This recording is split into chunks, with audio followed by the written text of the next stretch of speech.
आज पूरे देश में एक वीडियो की बहुत चर्चा हो रही है और यह वीडियो हो सकता है अब तक आपने भी देख लिया होगा और आपके परिवार में भी इस वीडियो पर जरूर बात हो रही होगी। दिल्ली में कल रात मोहम्मद साहिल खान नाम के 20 साल के एक लड़के ने साक्षी नाम की एक लड़की को सड़क पर खुलेआम चाकू से गोद गोद कर मार डाला।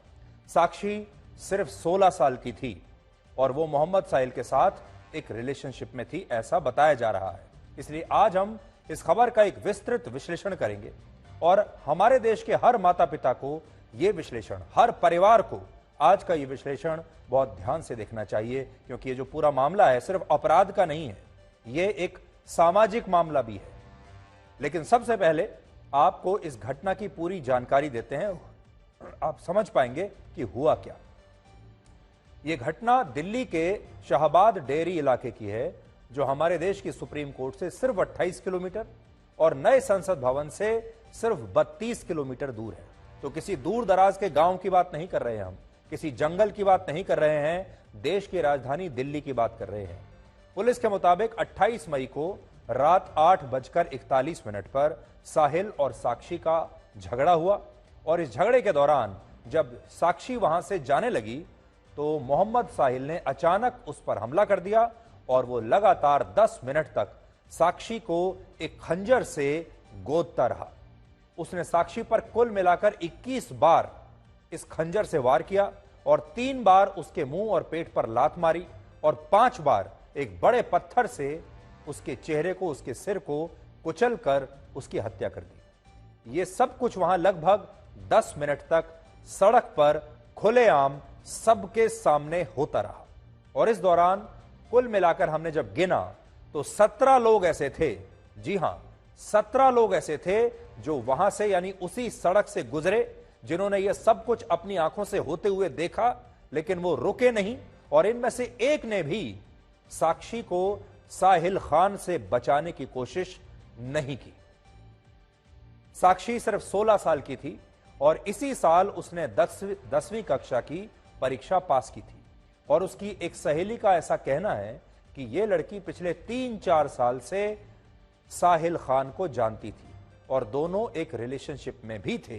लेकिन बाद में जब किसी बात को लेकर इन दोनों का आपस में झगड़ा हुआ और इस झगड़े के बाद जब साक्षी ने साहिल खान से बात करना बंद कर दिया तो यह लड़का इसे बेवफाई समझने लगा और इसके बाद उसने कल रात साक्षी को सजा दी और साक्षी की बेरहमी से हत्या कर दी। सजा किस बात की? साहिल खान से बात ना करने की सजा, इस रिश्ते से बाहर जाने की सजा। सबसे बड़ी बात यह कि इस घटना को बहुत आसानी से रोका जा सकता था और शायद साक्षी की जान बचाई जा सकती थी, लेकिन ऐसा हुआ नहीं। जब साहिल खान नाम का यह लड़का साक्षी को बार बार चाकुओं से गोद रहा था, तब वहां इसी गली से कुल मिलाकर 17 लोग गुजरे, लेकिन इनमें से किसी भी व्यक्ति ने साक्षी को बचाने की कोशिश नहीं की। यानी ये लोग जिंदा मुर्दों की तरह वहां से गुजर गए और दुख की बात यह है कि इनमें से किसी ने भी एक बार भी यह नहीं सोचा कि अगर वो थोड़ी सी भी हिम्मत दिखाए तो उनकी हिम्मत से 16 साल की इस लड़की की जान बच सकती है। तो जो जितने भी लोग जो वहां से गुजर रहे थे, क्या आप इन लोगों को जिंदा लोग कहेंगे? क्या आप इन्हें जिंदा इंसान मानते हैं? या आपको लगता है कि ये सब लोग मर चुके हैं, सिर्फ इनके शरीर चल रहे हैं, लेकिन असल में इनका जमीर मर चुका है?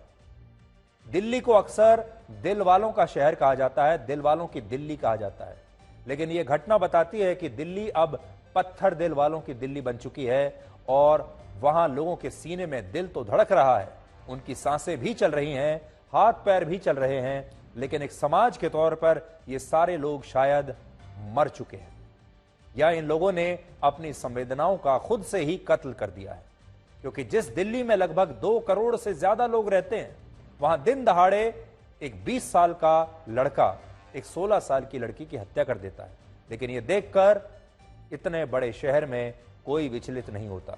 और यहां बात सिर्फ दिल्ली की नहीं है, आपको छत्तीसगढ़ के रायपुर की ये तस्वीरें जरूर याद होंगी। अभी कुछ ही दिन पुरानी तस्वीर थी जब एक 47 साल के आदमी ने एक 16 साल की लड़की के सामने शादी का प्रस्ताव रखा। लड़की ने जब शादी के प्रस्ताव को ठुकरा दिया तो इस आदमी ने बीच सड़क पर इस लड़की की पिटाई की और उसके बाद बीच सड़क पर उसके बाल पकड़ते हुए वो शहर के बीचों बीच एक तरीके से उस लड़की का जुलूस निकालता रहा। और तब भी वहां पर बहुत सारे लोग खड़े थे। देखिए इन तस्वीरों में आपको कितने लोग सड़क पर दिखाई देंगे। इस आदमी के हाथ में एक चाकू है और इस चाकू से सारे लोग डर कर वापस भाग रहे हैं। पूरा की पूरा शहर सड़क पर देख रहा है कि इस लड़की के साथ क्या हो रहा है, लेकिन किसी ने भी मदद नहीं की। यानी एक भी दिलेर आदमी इस शहर में नहीं है। और वही दिल्ली में भी हुआ। आप अक्सर हिंदी फिल्मों में यह देखते होंगे कि जब कोई गुंडा किसी लड़की पर हमला करता है या किसी लड़की से छेड़छाड़ करता है तो लड़की को बचाने के लिए फिल्म में हीरो की एंट्री होती है और इसके बाद हीरो सारे गुंडों से अकेला लड़ता है और उस लड़की को बचा लेता है। और फिल्मों में इस तरह के सीन जब आप देखते हैं तो आप बहुत खुश होते हैं, आप तालियां बजाते हैं। लेकिन सच्चाई कड़वी होती है, हकीकत में ऐसा नहीं होता। हकीकत में समाज ऐसी घटनाओं पर एक मुर्दा बन जाता है और पत्थरदिल लोग किसी की जान बचाना भी बिल्कुल जरूरी नहीं समझते। इसी को कलयुग कहते हैं। किसी के पास इतनी फुर्सत ही नहीं है, समय ही नहीं है, हिम्मत ही नहीं है। हमारे देश का कानून कहता है कि अगर कोई व्यक्ति लोगों के सामने किसी की हत्या कर देता है तो इसमें वहां मौजूद लोगों का कोई दोष नहीं माना जाएगा। यानी लोग अगर चुपचाप हत्या को देखती भी रहेंगे तो लोगों का इसमें कोई दोष नहीं माना जाएगा, उन पर कोई कार्रवाई नहीं हो सकती। और इस लिहाज से इन लोगों का कोई दोष नहीं है, इन लोगों का कोई अपराध नहीं है। कानून इन्होंने कोई नहीं तोड़ा है, लेकिन नैतिक रूप से ये जरूर अपराधी हैं। हो सकता है देश का कानून इन्हें अपराधी ना माने, लेकिन नैतिक रूप से ये अपराधी हैं। और एक समाज के तौर पर यह घटना हमें बताती है कि अब शहरों में लोग वही सोचते हैं, जब तक उनके साथ कुछ गलत नहीं होता तब तक उनके लिए कोई घटना मायने नहीं रखती। यानी अगर उनकी घर की बेटी के साथ ये होगा वो तभी बाहर निकलेंगे।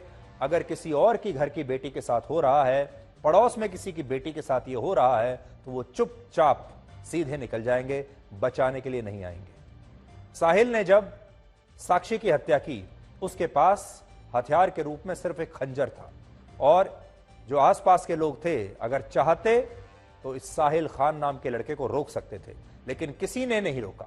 हालांकि वहां रहने वाले जो लोग हैं आसपास के, उनका कहना है कि उन्होंने साहिल खान को रोकने की कोशिश की थी, लेकिन उसने लोगों को यह कहकर डरा दिया कि अगर कोई आगे आया तो वो उसकी भी इसी तरह से हत्या कर देगा। जो बचाना जाएगा उसको वही को मार रहा बोले बोला कि जो आएगा तो बचाना वही तही को मार दूंगा। मामा की लेडीज हम बोल रही है। बचाते तो बच सकती थी। हाँ नहीं डर से गए नहीं, वही मार के भाग लेते वो मारेंगे उसको छोड़ के दूसरे जो बचाएगा उसको ही संग ले लेंगे। पड़ोस में आए दिन ऐसे हो रहे, यहाँ कोई कानून नहीं है बदमाशों के लिए। पुलिस नहीं आती है। पुलिस का बुलाता पहले आपके आगे सामने करेगा। मान लो मेरे कोई तकलीफ है, मैं कंप्लेन करी तो वो चीज आके देखो ना कि हमें खड़ा कर देगा, आप चले जाओगे, हमें तो मार देगा जान से। तो हम डर के मारे इसलिए नहीं बोलते हम लोग। क्या पुलिस आती है, पेट्रोलिंग होती है? नहीं जी बहुत देर में आती है। 10 बार कंप्लेन करो तो एक बार आती है, तब होगी, उससे पहले नहीं होती है।